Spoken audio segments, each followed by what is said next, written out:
ఏదైతే ఒక మీటింగ్ సందర్భంగా అసెంబ్లీ స్పీకర్ అయినటువంటి అయ్యన్న పాత్రుడు గారు ఏదైతే 170 యాక్ట్ గురించి చేసినటువంటి వ్యాఖ్యలు ఏవైతే ఉన్నాయో వాటిని తీవ్రంగా ఖండిస్తున్నాము.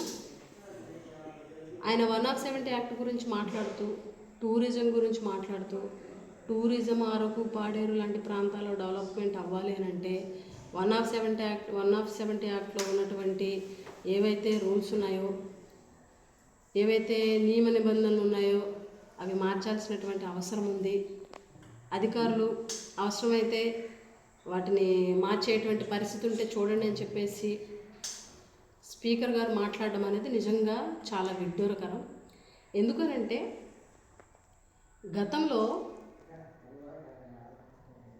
జగనన్న ముఖ్యమంత్రిగా ఉన్నప్పుడు సుప్రీంకోర్టు జడ్జిమెంట్ ఏదైతే జీవో నెంబర్ 3 గురించి ఇవ్వడం జరిగిందో, అంటే టీచర్స్ రిక్రూట్మెంట్కి సంబంధించినటువంటి జీవో నెంబర్ 3ని సుప్రీంకోర్టు రద్దు చేస్తే, సుప్రీంకోర్టు రద్దు చేసిన దాన్ని పక్కన పెట్టి జగన్మోహన్ రెడ్డి గారే రద్దు చేశారని, జగన్ గారే గిరిజనులకు అన్యాయం చేసేస్తున్నారని చెప్పేసి జగన్మోహన్ రెడ్డి గారు గిరిజన ద్రోహి అని చెప్పేసి మాట్లాడినటువంటి ఇదే తెలుగుదేశం నాయకులు మీరందరూ కూడా ఇప్పుడు ఏం చేస్తున్నారు?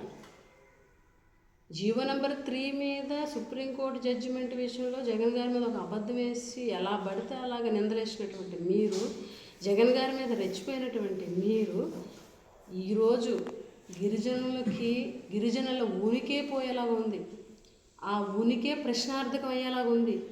170 యాక్ట్ అని అంటే గిరిజనులకి ప్రాణం లాంటిది.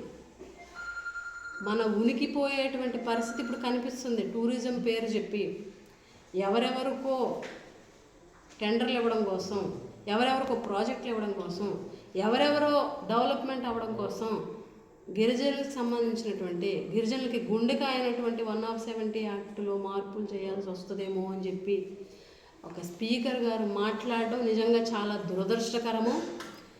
ఒక గిరిజన సంక్షేమ శాఖ మంత్రిగా పనిచేసిన, లేకపోతే ఒక గిరిజన ప్రాంతంలో కురుపం నియోజకవర్గానికి ఒక ఎమ్మెల్యేగా, ఒక గిరిజన బిడ్డగా దీన్ని తీవ్రంగా ఖండిస్తున్నాను.